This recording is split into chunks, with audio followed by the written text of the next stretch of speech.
अस्सलामुअलैकुम। Programme RFI presents के साथ मैं हूं नारिन चौधरी। नेशनल कॉन्फ्रेंस के तीसरे और आखिरी सेशन की कार्रवाई मुलाहिजा करेंगे इस प्रोग्राम में।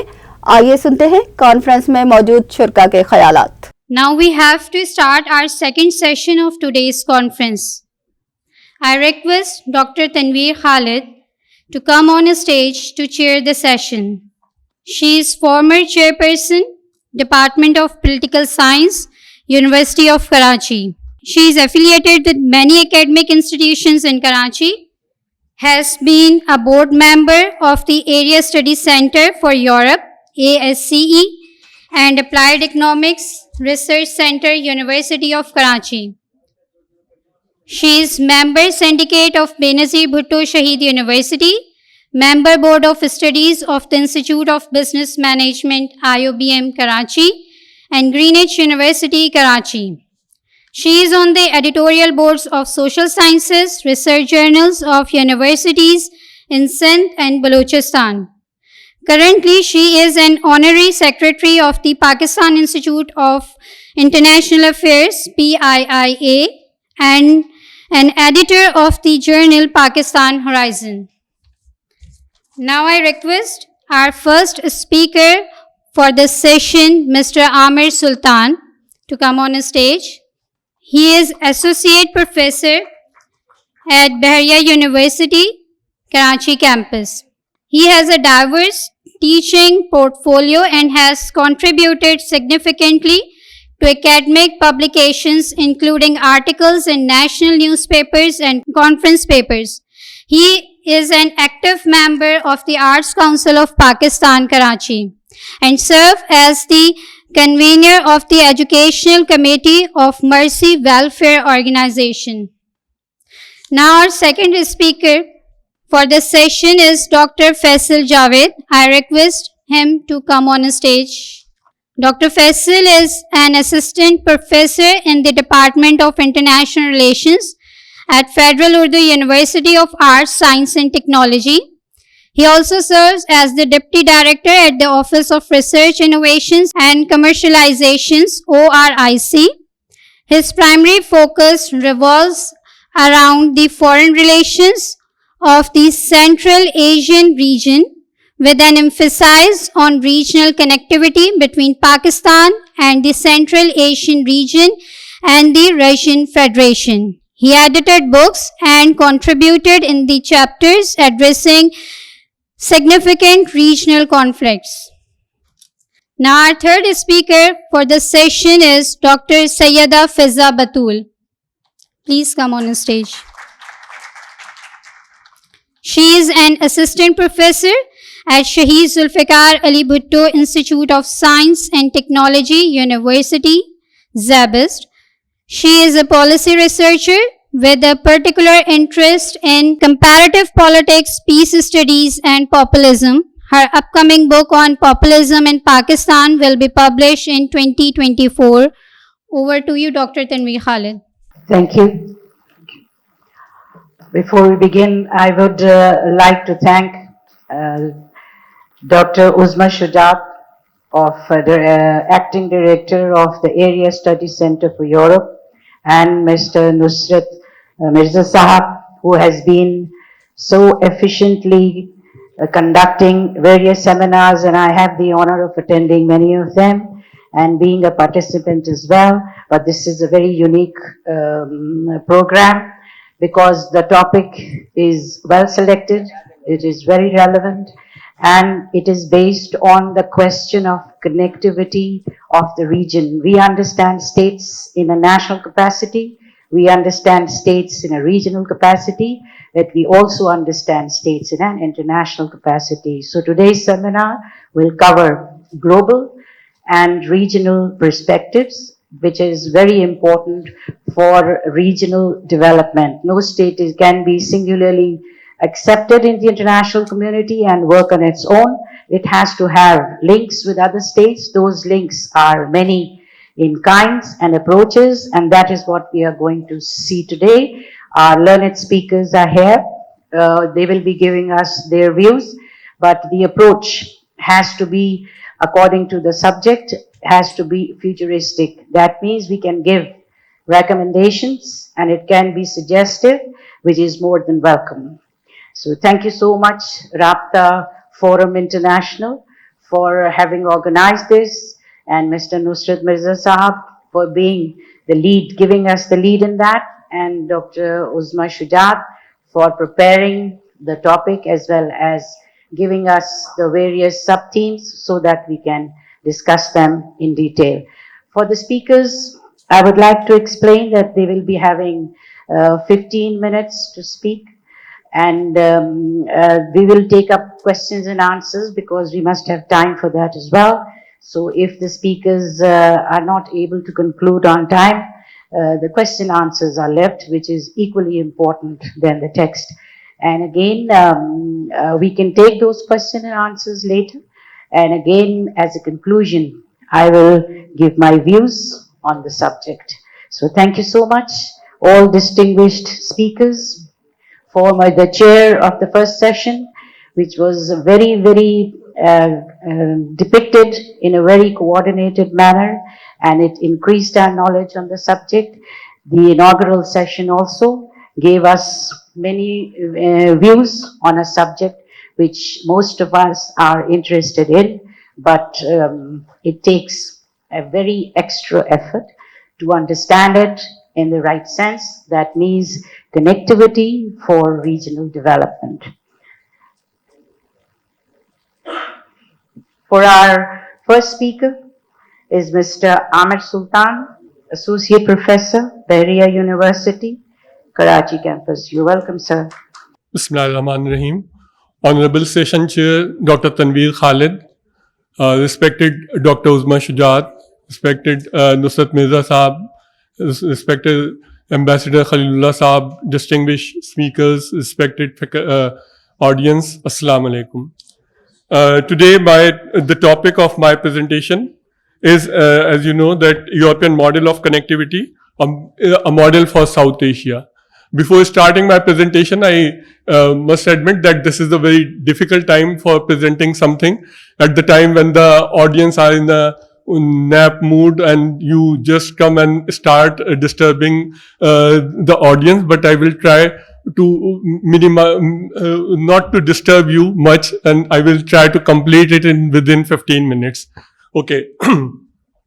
No studies or the talks about the regional connectivity can be completed without the reference of the European Union, which is the most successful model of the regional integration and connectivity. And before starting on this, we must know that what was the situation of Europe in the 17th, 18th and 19th century, that Europe was the home of war. And in the 17th century, the 93 years were the years of war in Europe. Only 7 years were the years of the peace in Europe.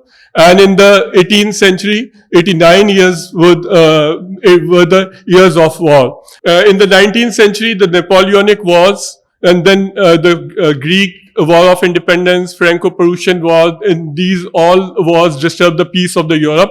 And then the Ottoman Empire had become the sick man of Europe, and that's why there were wars on for capturing more and more areas of the Ottoman Empire in Europe. So this was the situation in Europe, that was not a continent of peace at all at that time. And when the next century started, the 20th century started with the First World War, and which left so many people dead in the First World War, with more than 10 million soldiers and 7 million civilians died in that war. And mostly this war was, which started from the Europe, and most of the Europe suffered during this war. And then the Spanish influenza also disturbed, cause for many casualties. Around 25 million people died because of the Spanish influenza during 1918 to 1920. And then Second World War, that started on 1st September 1939. 25 million soldiers and 50 million civilians died in this war, which was mainly fought, which started from Europe and mainly fought in the European continent. The depression, anxiety, and uncertainty were very much evident among the European even after these wars. Now, the beginning of the connectivity. After the conclusion of the Second World War, the maturity prevailed in this, the leaders of the Europe, and they decided for a peaceful Europe. So they decided that we should not fight for capturing area. Instead, we should focus on the welfare of the people. And because of this, on 18th April 1951, the France, Belgium, Luxembourg, Italy, Netherlands, West Germany, they signed the Treaty of Paris, and this treaty established the European Coal and Steel Community. The treaty came into force on 23rd July 1952. This was the beginning of the European connectivity, that they decided to cooperate in these areas. The Robert Schuman, Prime Minister, and the Foreign Minister of France was the instrumental in the making it possible, and he made concession to West Germany and gave the area of Ruhr back to Germany. So this concession made it possible. So this was a very bold decision, and he had to face opposition in his home from the opposition political parties. But he decided that if we want to prevail, if the peace is to prevail in Europe, then we have to take some bold decisions. European coal and steel community considered as the first step in the process of European integration. And then the Treaty of Rome, 25th March 1957, established the European Economic Community. And it came into force on 1st January 1958. EEC proposed a common market for goods, labor, services, and capital across member states. So the cooperation that had started from the two industries, coal and steel, and then it spread to all the segments of the economy of Europe. From connectivity to integration. So this connectivity led towards the integration of Europe. The success of European Economic Community made possible the expansion of the European Economic Community. The other countries also became the part. They saw the success of EEC. Then England and Ireland, Denmark, and then later Spain and Portugal became the member of European Economic Community. They became the part of the single market. The main success of the EEC, European Economic Community, and this integration of the Europe, that Europe saw the 70 years of peace. After the Second World War, there were the only two wars were fought in Europe. The war that was fought for the Bulgarian War after the collapse of the Soviet Union, that was fought in 1991-92, and the Albanian War that was fought for the Kosovo were the two wars that were fought. The rest of the years, Europe saw the years of peace after since the Second World War. Since 1957, the European Union has achieved great things for its citizens in the world. A continent of peace, freedom for its citizens to live, study, or work anywhere in the Europe, anywhere in the European Union. The world's biggest single market, aid and development assistance for millions of people across the world. So the European Union has delivered over a half century of peace, stability, and prosperity. And it also plays an important role in diplomacy and work to promote these same benefits as well as democracy, fundamental freedoms, and the rule of law across the globe. So the model that the European Union has given us, the peace, progress, and prosperity. Without peace, you cannot progress, and without progress, you cannot achieve the goal of prosperity. So the first thing that prevailed due to this connectivity and integration was the peace in Europe, which made the Europe the most prosperous continent in the world. In 2012, the European Union was also awarded Nobel Prize for its achievement in the field. At present, 341 million people use the euro every day in 20 countries. 17 million European citizens live or work in other European Union countries. And from tomorrow, means 6 to 9 June, 360 million Europeans will cast their vote for the European Parliament. So this is some of the achievement of the European Union, which make it an example or the lesson for the other regional organization in the world. The Europeans' main economics engine is the single market. It enables most goods, services, money, and people to move freely throughout most of the continent.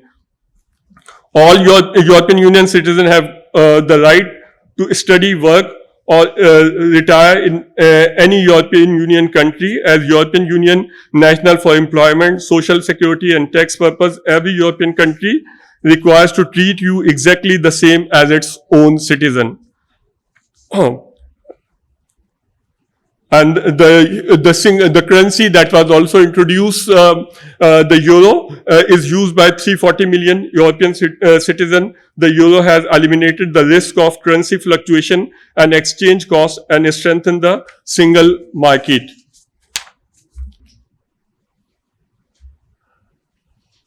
Now, taking the inspiration from the EEC, the Bangladesh President General Ziaur Rahman took initiative for the connectivity of the South Asia, and he wrote letter to all the countries of the South Asia for establishing a regional organization. And this organization was established in 1985 when General Ziaur Rahman was not there, and Hussain Mohammad Ishaq was the president of the Bangladesh. And in Dhaka, the inaugural session of the SAARC was held, in which the 7 South Asian countries, they founded the first regional organization of the South Asia in the name of SAARC, South Asian Association for Regional Cooperation.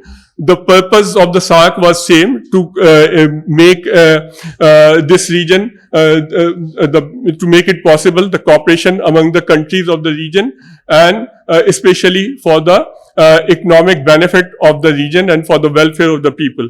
This SAARC comprises 3% of the world land area and 21% of the world population and 2.1% of the global economy. So you can see that the SAARC is in terms of the population, is the largest regional organization in the world with 1.9 billion population.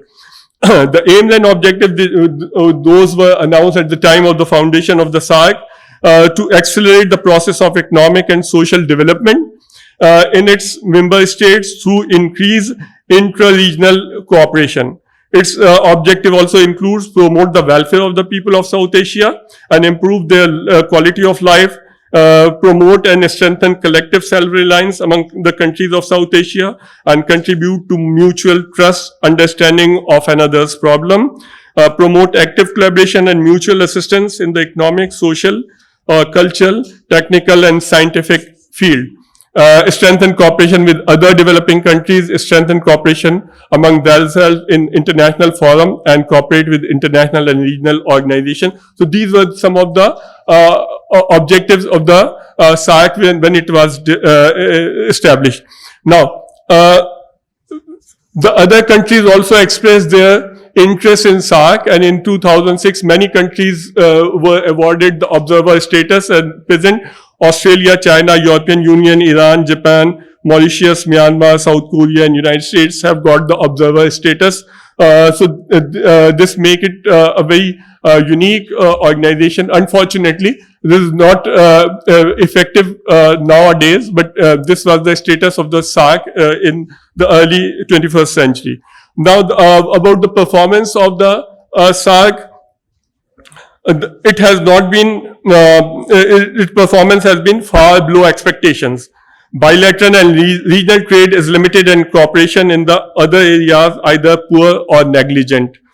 Intra-SAARC trade amounts to just little over 1% of the SAARC GDPs. And in contrast to SAARC, the ASEAN, which is a smaller organization than SAARC, in terms of the size of the economy, the intra-block trade of the ASEAN stands at around 11% of its GDP. So these are some of the failures of the SAARC. The Asian Development Bank has estimated that inter-regional trade in SAARC region possessed the potential of shooting up its agricultural export by 14 billion per year from existing level of 8 billion to 22 billion US dollar. So this is the potential which is not being realized. Only the agricultural exports are $8 billion, while the Asian Development Bank has identified that it has the potential to raise it to $22 billion. And besides that, among the European Union, the inter-regional trade is 63%. The total trade is 63% inside the European Union and 37% outside European Union. While in the SAARC, only 7% trade is within the region and 93% outside the region. So these are some of the characteristics.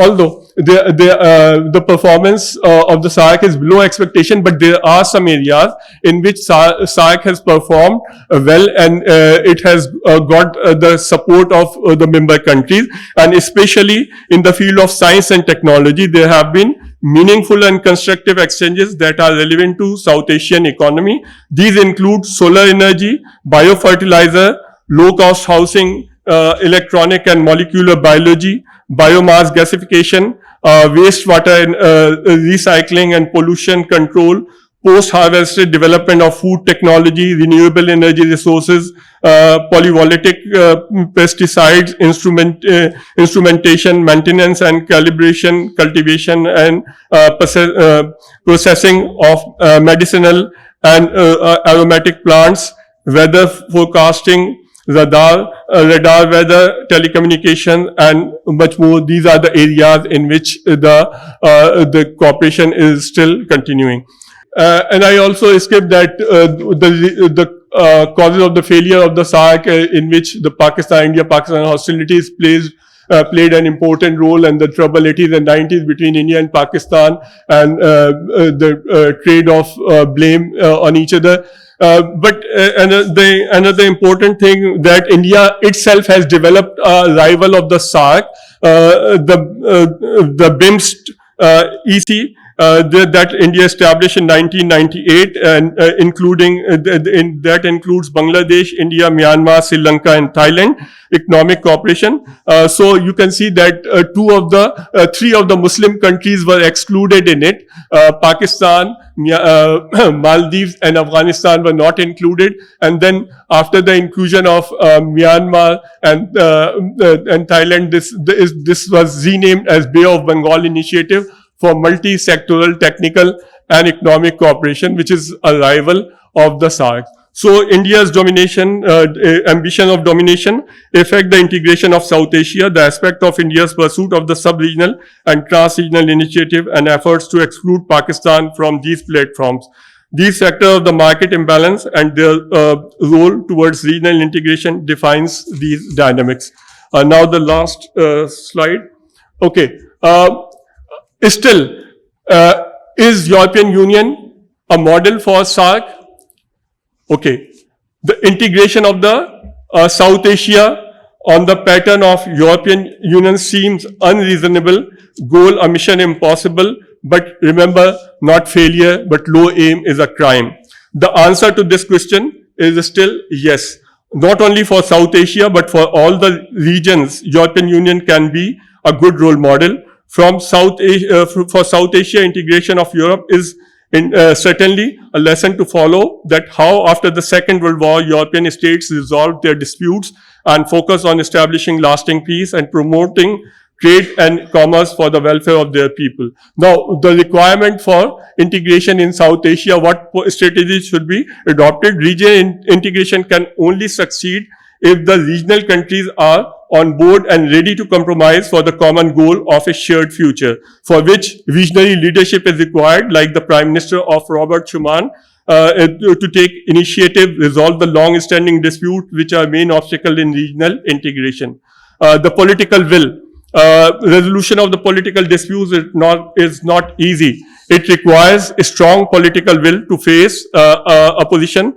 The European Union was able to integrate due to the political will created by the leadership. People of the region were convinced that the need to integrate and avoid the wars of conflicts and shared economic interests of the member union.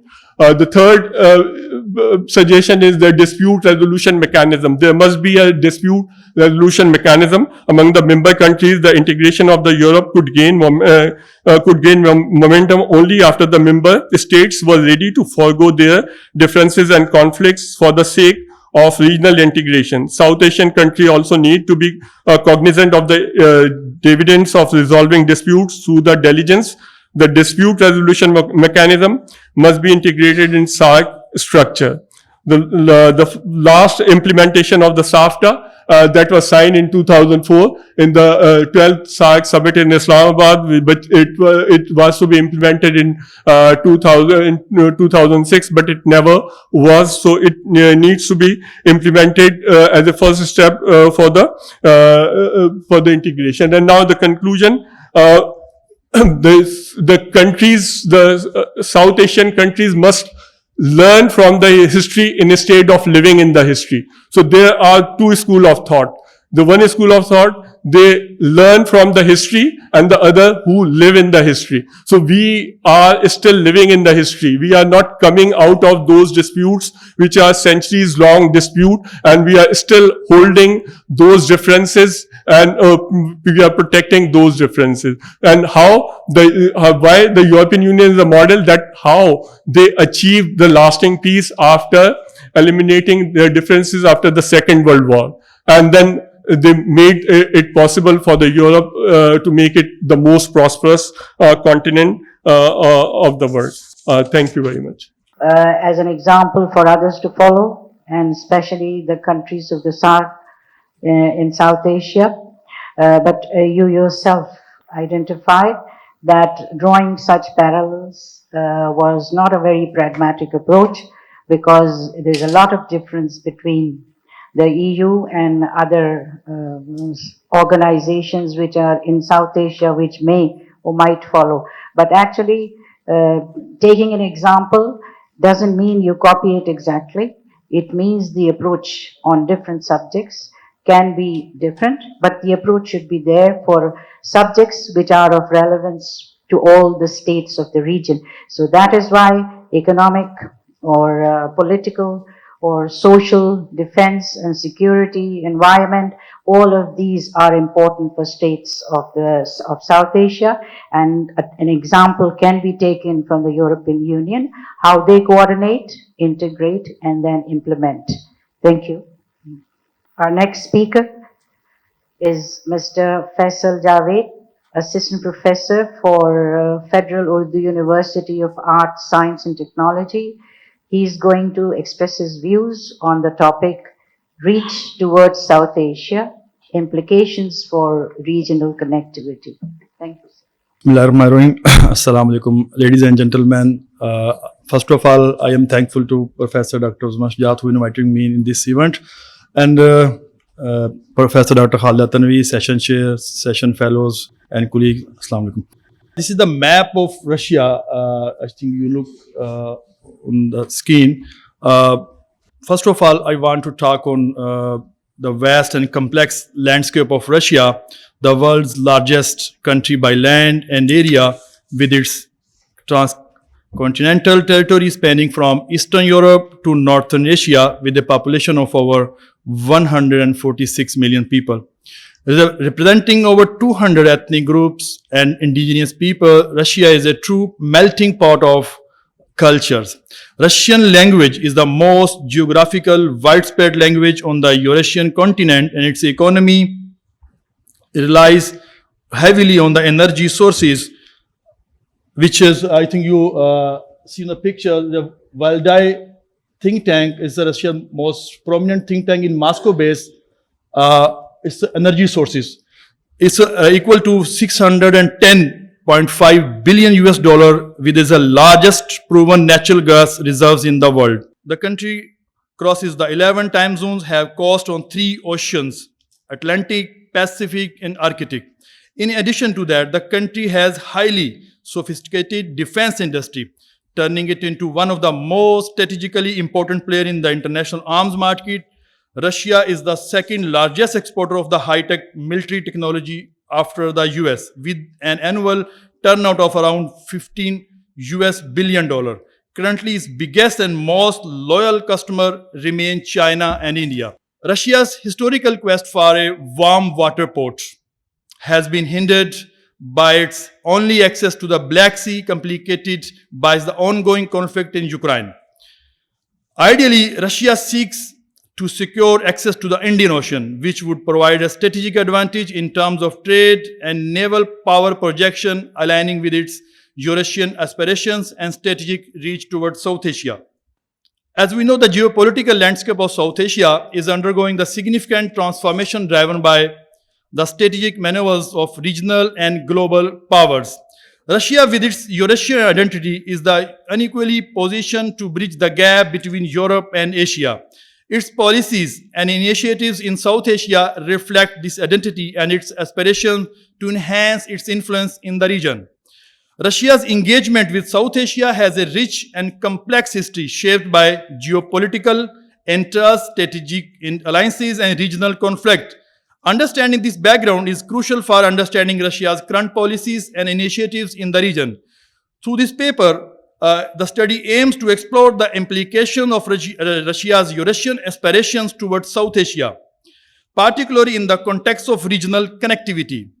The study will examine how Russia's policies and initiatives impact the geopolitical balance in the region and how the evolving international order, particularly the rise of China and the reduction of the US influence, shape Russia's future strategic reach in the region.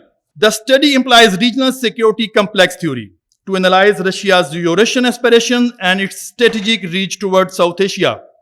This theory, developed by Barry Buzan and Oli Weber in 2003, the theory posits that regional security dynamics are shaped by interaction among states within a specific geographic area. It emphasizes that regions are not just geographic area, but also social and political constructs that shape the interaction among states. This theory is particularly suited for analyzing how regional and global powers interact with the regional context. Regional security complex theory argues that regional security is shaped by three main factors: the distribution of power among states, the presence of regional great powers, and the level of security interdependence among the states. Russia's Eurasian aspirations are driven by its desire to reassert its influence in the post-Soviet space and counterbalance the influence of other regional powers. South Asian states, including India, Pakistan, and Afghanistan, are critical to Russia's Eurasian aspirations and regional connectivity initiatives. The theory also provides a framework to analyze the influence of the evolving international order, particularly the rise of China and the reduction of US influence on regional security complexes. These global shifts reshape the regional security landscape. It highlights the impacts interplay between globally and regional security dynamics. Russia's Eurasian aspirations. Russia's Eurasian identity has far-reaching implications for its foreign policy, shaping its geopolitical strategies, economic engagements, and culture narratives. The identity is rooted in a state-centric worldview, anti-Western sentiments, and the perception of Russia as a pivotal force in its geopolitical sphere. The concept of Eurasianism, which emerged in the early 90s after disintegration of Soviet Union, integrates regions like the near abroad, Europe, and Asia into Russia's Eurasian identity. However, this perspective often neglects the broader international context, resulting in significant costs when Russia's dominance over Eurasia is contested by global dynamics. Since the collapse of Soviet Union, Russia's foreign policy has undergone 6 stages of evolution, from pro-Western diplomacy to great power diplomacy. The latest stage, beginning in 2014, when Russia occupied the Crimea, is characterized by confrontation with the West, a pivot to the East, and maintenance of dominance in the CIS, Commonwealth of Independent States region. The Greater Eurasian Project is a central component of Russia's Eurasian aspirations, aiming to foster economic, political, and security partnership across the region. The idea of Greater Eurasian first emerged in the Valdai Discussion Club and Higher School of Economics in Moscow, and Alexander Lukin, he is also a philosopher who is working on Sino-Russian cooperation for expanding Russia's vision of Eurasian integration to include China and other regional powers. In 2016, Vladimir Putin President of Russian Federation, announced the Russian government desire for a greater Eurasian partnership, which has garnered interest for over 40 states and international organizations seeking to establish a free trade zone with the Eurasian Economic Union. The goal is to connect Eurasian Economic Union with China's Belt and Road Initiative, become a center of greater emergent integration area encompassing countries with which Russia has close partnerships such as India, Pakistan, and China and Iran, as well as Commonwealth of Independent States and other interested countries and associations. Russia updated foreign policy concept in 2023 envisioned the country as a vast Eurasian and Euro-Pacific power at the center of a new global order defined by its opposition to the West. The aim is to create a distinct Russian-led bloc that can operate independently in the global arena, according to Glenn Diesel and Lewis. Consolidation of Greater Eurasia would allow the international system to overcome American unipolar dominance and build a more equitable global order based on principle of sovereignty, non-interference, and the right of each society to choose its own social system and development. Russia's regional connectivity with South Asia connectivity is crucial for international trade, encompassing physical facilities, services, and methods that facilitate the movement of goods and people across borders. A country's economic activity depends on its partners' connectivity, and improved connectivity requires access to information on trade, cost, and economic distance. Russia's regional connectivity with South Asia is a vital aspect of its Eurasian strategy. Russia aims to enhance its influence in South Asia by fostering transport, trade, and energy links, integrating the region into a broader Eurasian vision. Historically, Russia had a strategic partnership with India during the Cold War aimed at countering American influence in Asia.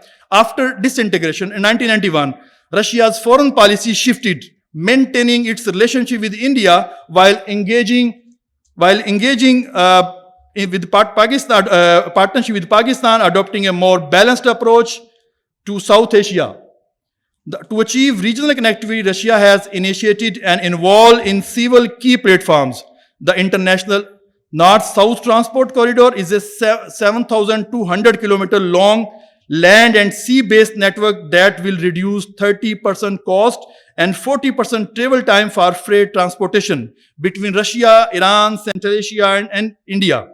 The Shanghai Cooperation Organization promotes regional connectivity, economic cooperation, and connectivity among its member states. BRICS, another platform, promotes economic integration and connectivity among Brazil, Russia, India, China, and this year, maybe Pakistan and other Middle Eastern countries will be joined this forum. Finally, the CPEC expansion seeks to link Eurasia with South Asia, enhancing regional connectivity and promoting economic cooperation between Russia, China, and Pakistan. Russia's approach involves strategic hedging, maintaining balanced relation with both India and Pakistan despite their conflicts. This allows Russia to act as a mediator and stabilizer in the region, supplying weapons to India and pursuing improved relations with Pakistan, including $2.5 billion natural gas pipeline project. Impact of China's rise and US rejection from Afghanistan. The geopolitical landscape of Eurasia is undergoing significant transformation, and Russia is recalibrating its strategy to maintain its influence in the region. China's remarkable rise and US strategic retreat from Afghanistan have created both opportunities and challenges for Russia. Russia's partnership with India remains a cornerstone of its South Asian strategy despite India's diversification of arms supplies, growth of its defense industry, and deepening ties with US. China continue to be a critical supplier of weapon and oil to India, ensuring the endurance of their strategic partnership. The strengthening of US-India ties and the Russia-China partnership have led to new alignment and rivalries, with Russia's pivot towards China driven by their shared opposition to US hegemony. However, this partnership also limits Russia's maneuverability in South Asia. China's BRI offers Russia as a chance to counterbalance Western influence and align with China's expansion strategy. The Sino-Russian cooperation aims to promote deepened Deeper integration in Eurasia, reshaping the global order. Nevertheless, Russia's economic challenges and the widening power gap with China may pose a future challenge to this partnership. Russia perceives the US and NATO's eastward expansion along with color revolution in Uzbekistan, Georgia, Ukraine, and Syria as significant security threats. This had led to more assertive Russian foreign policy aimed at maintaining its influence in the region. The US withdrawal from Afghanistan has created a power vacuum that Russia seeks to fill, leveraging its historical ties and military presence in the region. So, I will skip the conclusion slide because I don't have a time. Yes, madam, but recommendation only. I have some recommendations. First of all, to further Russia's Greater Eurasian project and enhance regional connectivity in South Asia, the following initiatives are recommended. First of all, Russia should actively engage in and strengthen regional initiatives to promote economic integration and connectivity. Secondly, Russia should collaborate with Economic Cooperation Organization's member states to boost regional trade and investment economic growth utilizing ECO's platform, Economic Cooperation and Development. Third, Russia should, as a part of CAREC, Central Asian Regional Economic Cooperation, it's the corridor of 5 and 6, directly connect with Pakistan. So, CAREC is providing the best opportunity for Russia to fulfill his interest and connect with South Asian states. TIR network, Ambassador Kazi said in the earlier speech about NLC fleet reached in Moscow last year. It's not only before this one, under TIR network where Russia, Pakistan and regional states, Central Asian states are member of TIR Carnet. It's a good platform where Russia and Pakistan can collaborate and enhance the trade. My another suggestion is safe zones in Afghanistan for regional trade. Under the SCO framework, Russia can collaborate with member states to establish a secure free trade zone, especially Vahan corridor, and also with Herat, where Turkmenistan and Tapi route pipeline. So Russia can also establish this kind of safe zone for regional trade. Another platform is Trans-Afghan Railway Line. It's basically mostly initiative started by Americans and Europeans when America was in Afghanistan. So this initiative between Uzbekistan, Afghanistan and Pakistan, Russia and China can collaborate and can invest and to fulfill this dream to connectivity between Central Asia and Pakistan. So my another recommendation for QTTA. QTTA, Quadrilateral Transit and Traffic Agreement between Kazakhstan, Kyrgyzstan, Pakistan and China. Russia can also join QTTA. This route bypass the Afghanistan. Afghanistan is most, unstable state in this region. So Russia can bypass to the Afghanistan and join this network. Another suggestion is TAPI. TAPI basically initiated mostly European, American funded international financial institute are supporting. But right now, instability in Afghanistan, its future, I don't know, know any future of TAPI, but Russia and China can collaborate and invest TAPI project. And another project is Central Asian, South Asian regional electricity market, where Central Asian extra electricity will come to Pakistan because Pakistan have, we are in the past facing some electricity shortage. So Russia can also invest on this Kasram platform, where these are my recommendation based on my study. Thank you so much. Our next speaker for today is Dr. Sayyida Fiza Batul from Zabist. She's going to give us her opinion on sub-regional organizations in South Asia. So first of all, thank you, Dr. Uzma and Mr. Nusrat Mirza for inviting me for organizing this conference. I hope I'm audible. So as clear from the title, what I'm proposing is something what FESL has already started, this idea of Eurasian integration. But what is different in my proposal is that I'm trying to propose something which is Pakistan-led, something that Pakistan starts or initiative led by Pakistani. So starting from the concept, although it's very given and I won't to save time for the question answer, I will try to be as precise as possible. When I'm talking about Eurasian integration, so it obviously means the integration of Europe and the continent of Asia. And it's not something which is very innovative or something very new. It's actually has been practiced in the history, and it was a very successful model. The very famous example is the Silk Road, or technically it was not really a road. It was multiple routes connecting the continent of Asia with Europe, and it was a successful model. Then during the ancient and medieval period, there were several empires that were connecting Asia with Europe.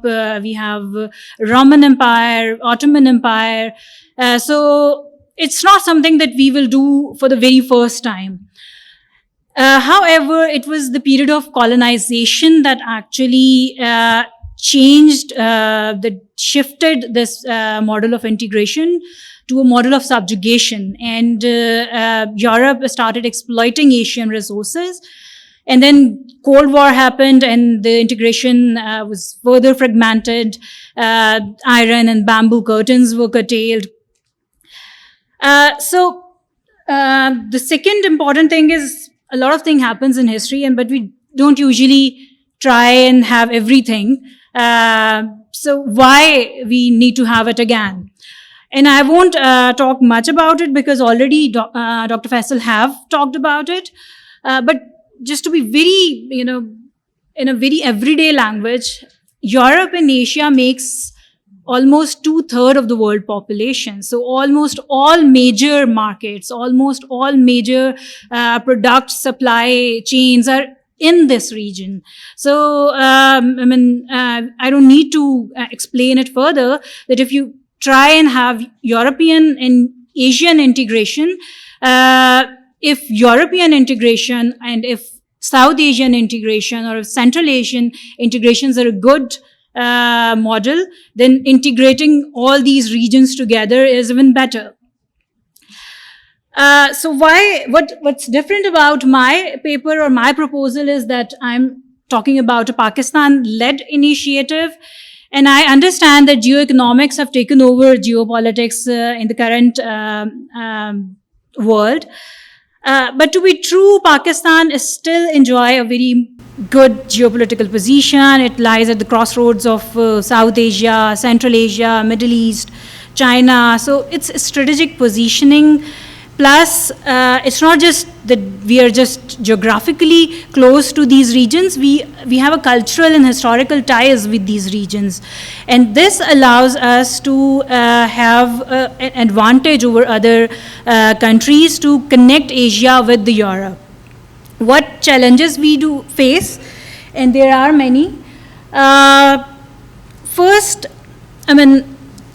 Dr. Ahmed talked about SAARC, and SAARC is technically, at present, it's a dead organization. It's no more functional. And he mentioned BIMSTAC, which is a sub-regional organization, and my proposal is also related to that. So the main reason why SAARC could not succeed was because of the long-standing rivalry between India and Pakistan. Then Pakistan tried to have connectivity with Iran, and our strategic partnership with the USA was the major impediment. Then CASA was initiated, but because of the political situation in Afghanistan, it's been constantly delaying, and I think recently it was delayed even 2 years further because of the withdrawal of the US aid and World Bank. So Pakistan has tried and take initiatives and to be part of the integration efforts, but it has not been much successful. So what I'm proposing here is a solution to this problem. So my proposal is, it's a two-pronged approach, and I'm proposing a sub-regional integration followed by a supra-regional integration. And when I'm talking about sub-regional integration, as I've explained, India has already used it, and it's a successful model. We can do the same. We don't need to include each and every state of a region in the integration effort. You can bypass India if India-Pakistan rivalry is the major impediment in South Asian integration. Go for integration with other states of the region without including India. And there are multiple channels of connectivity. You don't need to just use land for connectivity. We're living in a very technologically advanced world where there are several other options of connectivity. Similarly, if you want to integrate Central Asia or Europe, you don't need to connect directly with the European Union. Pick the countries which are smaller European countries with which you can have some economic compatibility and which might be more interested than maybe, let's say, Germany or France. The benefit of having this integration is you won't apply the famous hub and spoke model. And to be true, talk about any successful integration in the world. Can you really apply hub and spoke? I mean, European Union, ASEAN. Most of these organizations are successful because there is a balance of power there. Because there is not one single hegemon controlling all other or dictating all others. So what I'm proposing is to focus on smaller states, to avoid all these hegemons who will try and take over the whole initiative or the whole project, and who will try and dictate terms to other smaller states. Pick smaller states from different regions and develop an infrastructure. So for instance, in Europe, you can have Balkan states. In Central Asian states are usually smaller, so you can take them all. Then South Asia, you can pick Bangladesh, Bhutan, Maldives, Afghanistan.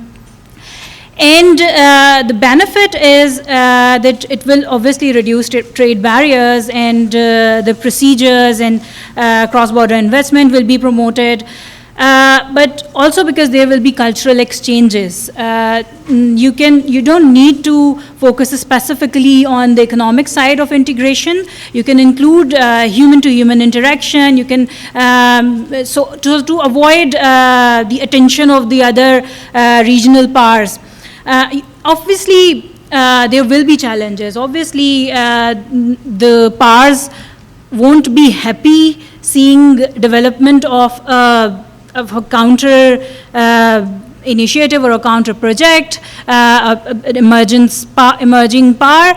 But I mean, this is what you'd have to deal with. And the best way is to start from cultural and something which won't attract much attention, and then move on to economic integration, and then move on to political integration as well.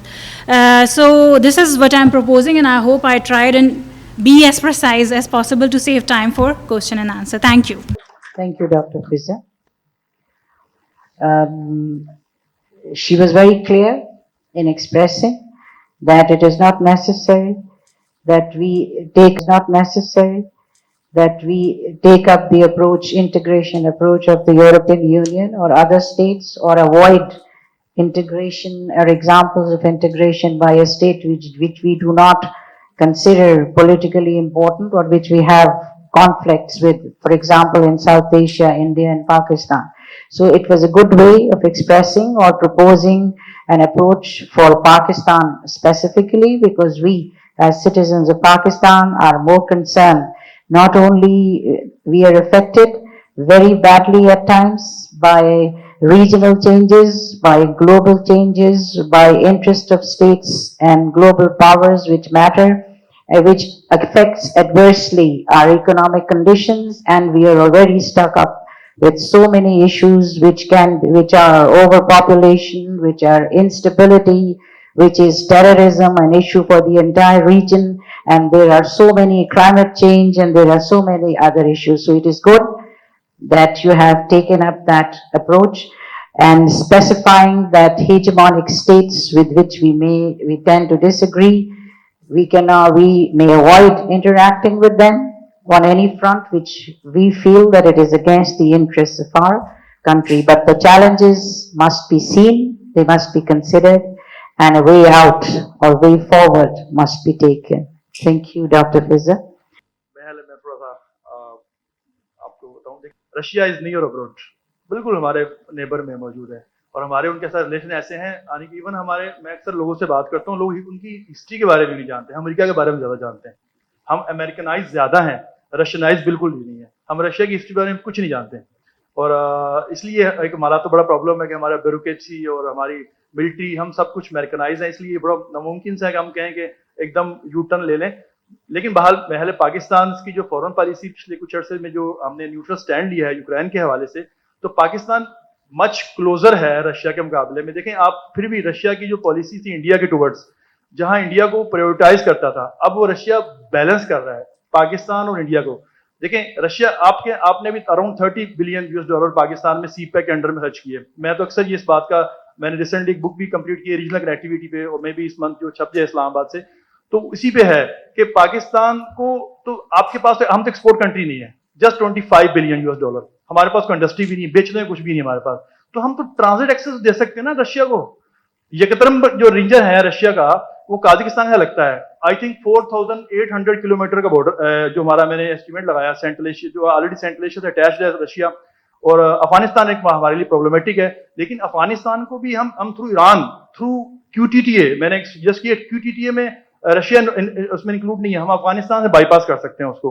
तो अब TIR करनेट है, ambassador साहब ने सुबह कहा कि Pakistan NLC से पहले TCS भी ने भी कुछ शिपमेंट भेजी थी उज्बेकिस्तान तक, लेकिन TIR बेस्ट ऑप्शन है कि हम उसके से ये भी रशिया, लेकिन बहरहाल हम इतनी जल्दी से, महल इसमें टाइम लगेगा मजीद अभी, क्योंकि हम तो IMF को अफोर्ड नहीं कर सकते, तो ये नामुमकिन है कि हम कहें कि हम अमेरिका से बहुत दूर चले जाएंगे। लेकिन मुझे लगता है कि पाकिस्तान की फॉरेन पॉलिसी में चाइना और रशिया को इंपॉर्टेंस बहरहाल दी जाती है इस मामले में, लेकिन बहरहाल हम उस तरह नहीं, अगर उसको कंपेयर करेंगे रशिया से, उससे अमेरिका से, जब हमें 75 साल हो जाएंगे, then you can compare, you should compare with America.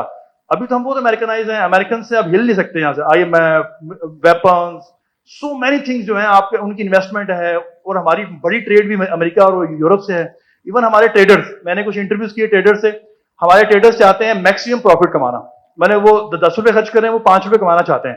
लेकिन ट्रेडर्स ये नहीं कहते यार, अगर हमें सेंट्रल एशिया रशिया तक ट्रेड करें, वहां 1 रुपए बचे, कोई मसला नहीं, हमारी मार्केट तो एक्सपेंड होगी ना, हमारे यहाँ एम्प्लॉयमेंट होगी, कोई थिंकिंग नहीं, कोई सोचता नहीं, उसके 10 रुपए लगाएं, यूरोप चीज भेजें, अमेरिका चीज भेजें, 5 रुपए कमाएं 10 रुपए से, ये बड़ा हमारा एक माइंड सेट है। लैंग्वेज एक बड़ा बैरियर है वहां पर रशिया और सेंट्रल एशिया की मार्केट में जाने का, लेकिन आज के दौर में वो भी बड़ा बैरियर नहीं है। सैंक्शंस हैं, सैंक्शन को बाईपास करने के बहुत सारे ऑप्शन हैं। किर्गिस्तान के साथ हमारे अच्छे रिलेशन हैं, किर्गिस्तान यूरेशियन इकोनॉमिक यूनियन का मेंबर है। आप जब किर्गिस्तान के साथ आप वहां, यानी कि रशिया आपने जाना है, तो आप अपना शिपमेंट जो है वहां, उसकी जो कस्टम जो है वहां पर, वो किर्गिस्तान में हो सकती है, कोई इशू नहीं है। तो ऐसी इवन बहुत सारी कंट्रीज सैंक्शन को बाईपास कर रहे हैं, तो ऑप्शन तो बहुत सारे हैं, लेकिन मेरा ख्याल है कि हमारे उनके साथ रिलेशन इस लेवल की नहीं है कि हम उनके बिहाफ पे अमेरिका के साथ रिलेशन कर दें। अभी हमें टाइम लगेगा, इनिशिएट जरूर हुआ है, पिछले 10 साल से ज्यादा हमें चीजें आगे बढ़ रही हैं और पॉजिटिव वे में आगे बढ़ रही है, ये बहुत अच्छी चीज है। Thank you. मैं इनके पॉइंट को जरा सा आगे करती हूँ कि अगर किसी एक रियासत से दोस्ती है, तो उसका ये मतलब नहीं है कि दूसरी रियासत से लड़ाई की जाए। और एक बड़ी ताकतों को ग्लोबल पर्सपेक्टिव में हम आलमी सतह पर अगर देखते हैं, तो बड़ी ताकतों की अपनी अहमियत होती है। हम, एक चीज होती है किसी के दबाव में आना, और एक चीज होती है उसके साथ मिलकर ताउन करके किसी चीज को आगे बढ़ाना। तो रियासती मफादात कभी भी पीछे नहीं छोड़े जा सकते, और हर रियासत, अमेरिका की रियासत सबसे ज्यादा अपने कौमी मफादात को देखती है, और वो ऐसा हो ही नहीं सकता कि वो आपको साथ ताउन इसलिए करे कि वो समझती है कि ताउन होना चाहिए, वो इसलिए करेगी, कोई भी रियासत अमेरिका समेत, कि उनके कौमी मफादात में वो चीज है या नहीं है। तो हम इस सतह पर अगर किसी एक रियासत से, खुसूसन अमेरिका से, ताल्लुकात खराब थोड़ी करने की बात कर रहे हैं, लेकिन किसके ऊपर आप ज्यादा इन्हिसार करते हैं वो दूसरी बात है, और किसके साथ आप कुछ चीजों को भेजते हैं या कुछ चीजों से को लेते हैं, ये रियासतों की जरूरतें होती हैं, और उस पर वो कायम रहना उन्हें चाहिए। तो दबाव में क्यों आने की जरूरत? By the grace of God, I don't believe that we have any dearth of capacity, we have any dearth of people, youngsters especially, and even experienced people who are much older. We can definitely seek better options. We can just implement our status at the global and regional level by using that in the correct way. So imbalance should not come, and preference of one over the other should not come, but the options should be taken. Thank you. Okay, yeah, this is a valid issue that most countries try, smaller countries try and connect with a major power. Uh, but I mean, take example of SARC. When SARC was initiated, India was reluctant to join because what these integration organizations do is that they provide a platform on equal basis to smaller states as well. So at least on that forum, India is equal to Bangladesh or Bhutan technically. Obviously, politically ऐसा नहीं होता. जब मैं पढ़ाती थी international organisation Karachi University, I used to tell them that hatred is much powerful than the love. So love for oneself is not really integrate you. It's actually a common enemy, a common something जिससे आप सब मिलके नफरत करते हैं. So European Union was successful because there was a common enemy, because communism was rising, and this was one major factor that made it successful. What can make this, and obviously it's something, it's in, I just proposed it, it's just a proposal. Obviously जब proposals पे हम काम करते हैं उसमें बहुत सारे flaws निकलते हैं, limitations निकलते हैं, and you try and improve it.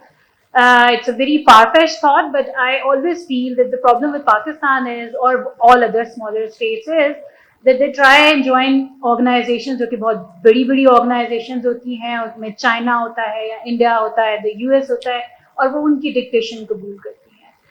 What they can do is they can make an organization of their own and make these hegemons their common enemy, because they don't want to accept any dictation anymore.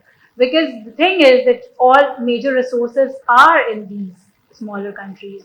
These smaller countries are not that smaller, they do have a very large market which gets exploited by the major powers. So this is something that can at least be tried. And obviously there will be challenges. I'm not saying that there will be no challenge, but isn't the politics is all about you take challenges and you try and resolve them. If it's in your national interest, you take the challenge. The previous session ये बात जो यहाँ पे mention हुई थी कि जो सबसे बड़ी रुकावट है in the South Asian integration is the lack of trust.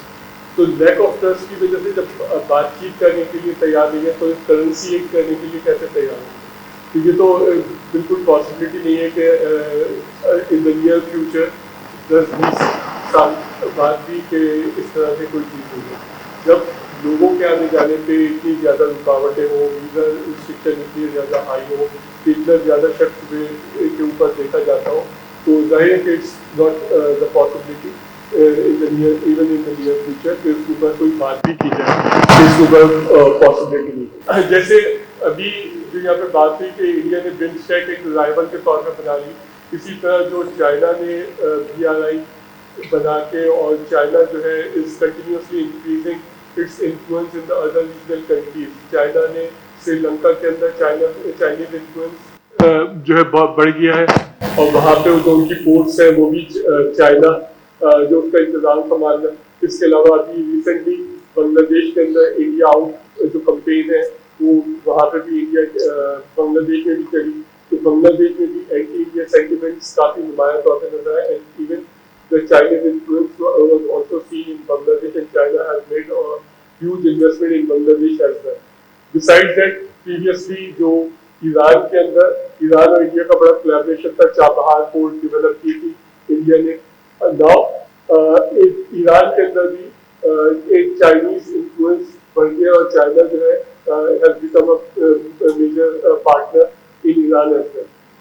The other regional country is Maldives, और मालदीव के अंदर इलेक्शन कैंपेन इस पे चली गई थी इंडिया आउट के ऊपर, और इंडिया आउट में जो मोहम्मद मुइज़ो ने इलेक्शन के अंदर कामयाबी हासिल की, उसके बाद उन्होंने इंडिया से कहा कि अपनी फोर्सेस निकाल लें, और इंडिया वहाँ से आउट हो गया, और चाइना जो है वो वहाँ पे India out China in.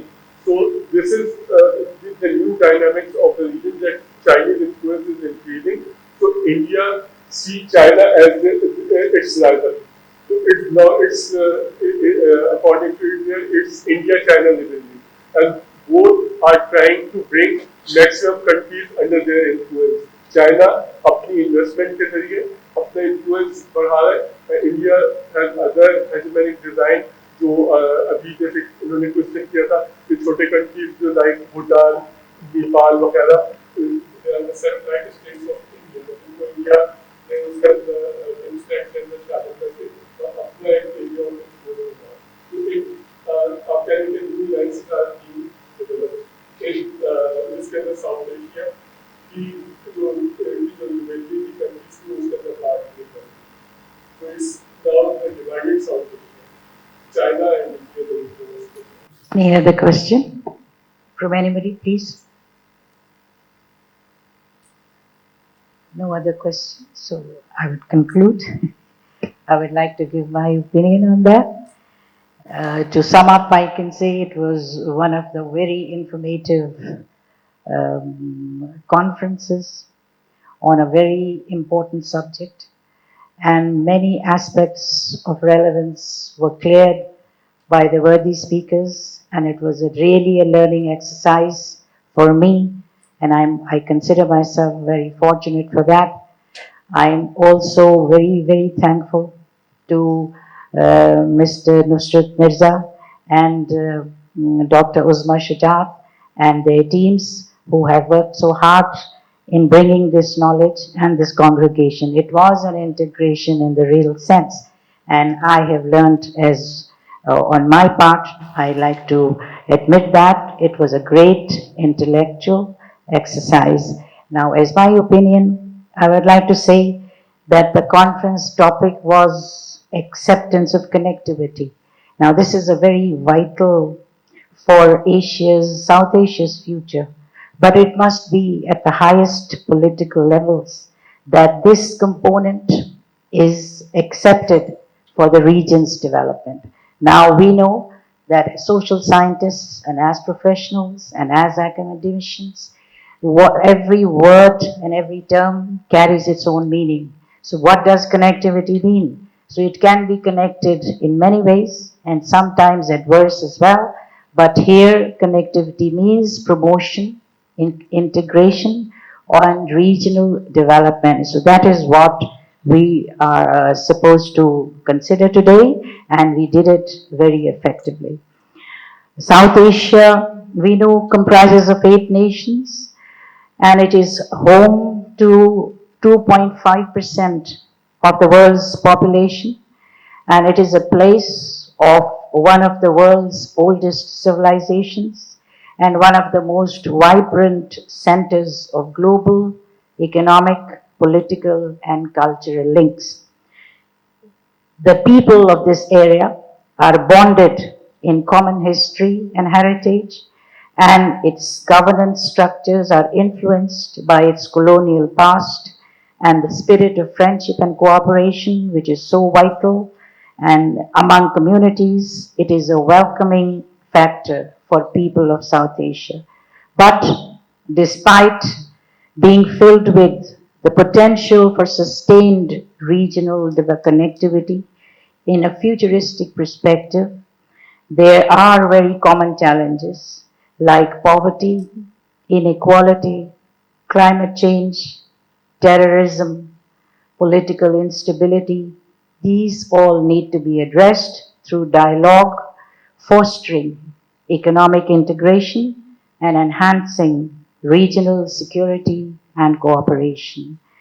Nationalistic agendas and political instability can hinder regional connectivity efforts, and a trust deficit makes open dialogues difficult. But dialogue aimed at confidence building and conflict resolution can be long lasting and can be a very practical approach.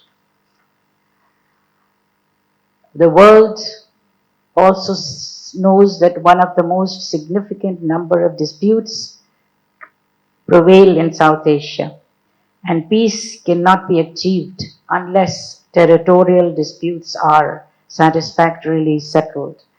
And so there are so many South Asian states who have territorial disputes. The centrality, we consider Pakistan and India disputes on Kashmir, but the centrality lies with India in most cases.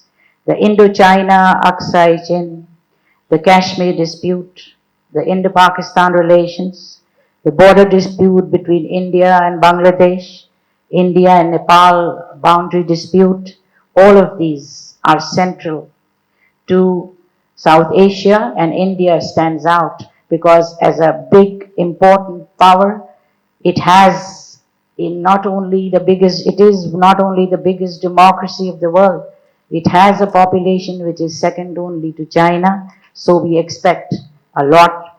Countries which are important on the globe, they have to contribute importantly. Lessons can be learned from the European Union, as one of the speakers, our worthy speaker, suggested, and ASEAN for general connectivity and integration. Bilateral conflicts should be resolved or negotiated on the table. Now, areas must be identified where SAARC countries can cooperate and endorse mutual benefits with a shift from conventional red tapeism to fast track mechanism and one window operation. Divergence of interests in political realm should not prevent states from cooperating on socio-economic issues. Dialogue must be prioritized to build a future of cooperation, shared prosperity, and regional stability. Global powers engaging in power politics in Asia Pacific should not embroil and use Asian states in their blocs, and international players with interests in a stable and prosperous South Asia must facilitate dialogue and offer mediation sources. Thank you.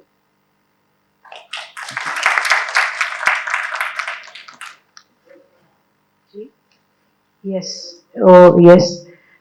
So I'm going to close the session for today, and I'd like to extend my earnest thanks again to Rapta Forum International and the Area Study Center for Europe, to their heads who have provided the best leadership and the team who have worked so hard for the organization, to the distinguished guests who have been here, given their time, and to the worthy speakers who have contributed.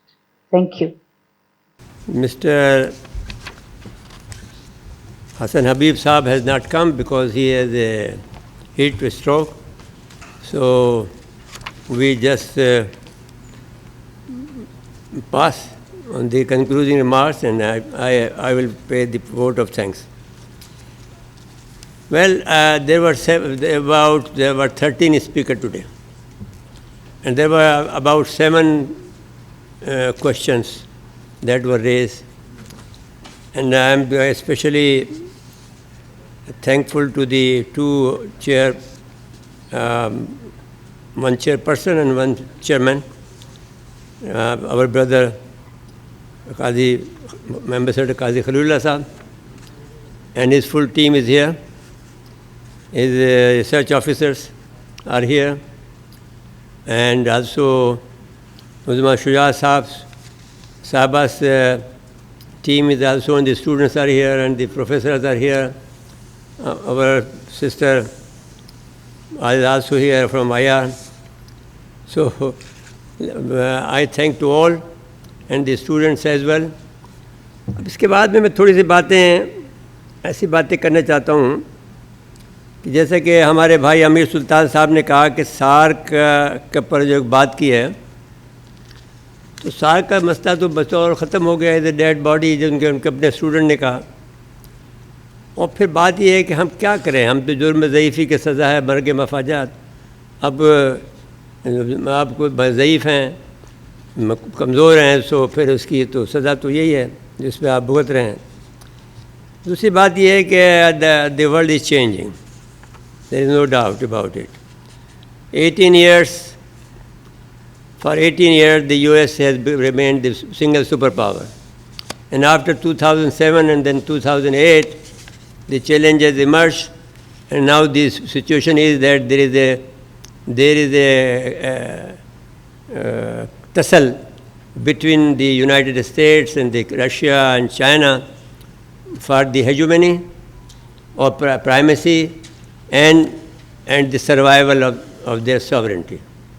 Now, who will succeed, the future will tell. For the time being, the efforts to end this primacy of United States are great and are to be commendable. And then you can see there are efforts for different connectivity, connections, regroupings all around the world. You can see that now the people have raised the question of Russia. There is a lot of difference between Russia and America. American is a society which has you can say shifted from different countries. So it's a little bit open society, and these Russians are the Slavs, very hard people, very difficult people. Qazi Sahib could explain better than me, but I am just a student of the political science, having studied the constitution of Russia, United States, France, India, and other countries. I know the behavior. अगर सही समीउल्लाह मुझे इजाज़त दें, they are more than Pathans. They are very difficult people. They are very hard people. और पठान कुछ भी कर सकता है. यानी this is also one proverb in Pakistan. Pathan कुछ भी कर सकता है. वो एक ट्रक दिखाया है जिस पर फुल ट्रक जितना ट्रक की साइज़ है उससे ऊपर उतना ही ऊपर भरा हुआ है. उसके ऊपर एक गाड़ी चढ़ा दी गई है. गाड़ी चढ़ा के उसको बांध दिया गया. फिर उसके नीचे लिखा पठान कुछ भी कर सकता है. So sir also are very difficult people and very hard people. They are not ready to compromise. They are not diplomatic. They are not open society. There are many things that you can talk about them, and then they have no money. So what they are doing is now, out of 193 countries of the world, 130 countries are trading with China, and 38 countries are trading in their own currencies. This is a huge change in the world. And if the rate goes on like this, there will be 70 after 1 or 2 years. So in that case, if there is a de-dollarization effect could be seen, then only can we can say the fall of the supremacy or the primacy or the hegemony of United States of America. Otherwise, in my humble opinion, being a political science student, I say that the working style of the United States is such, as I was studying in 2010, and in 2012 I have also in one of the program, I said that America has invented or decided by the elites of the America, not the America, the elites of the America who run the whole world, the complex, the military complex of America.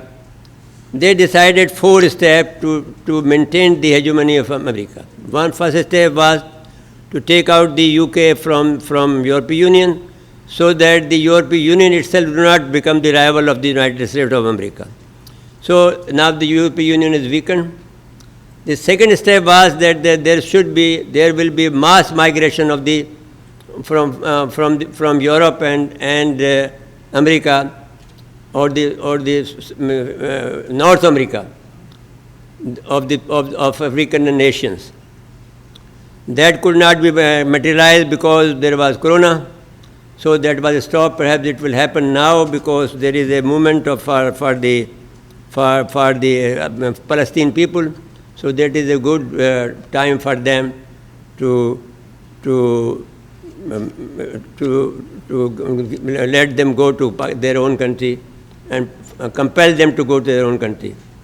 The third thing, the third step they decided was that there will be inflation throughout the world, which is being you are witnessing now. And the fourth thing will be war.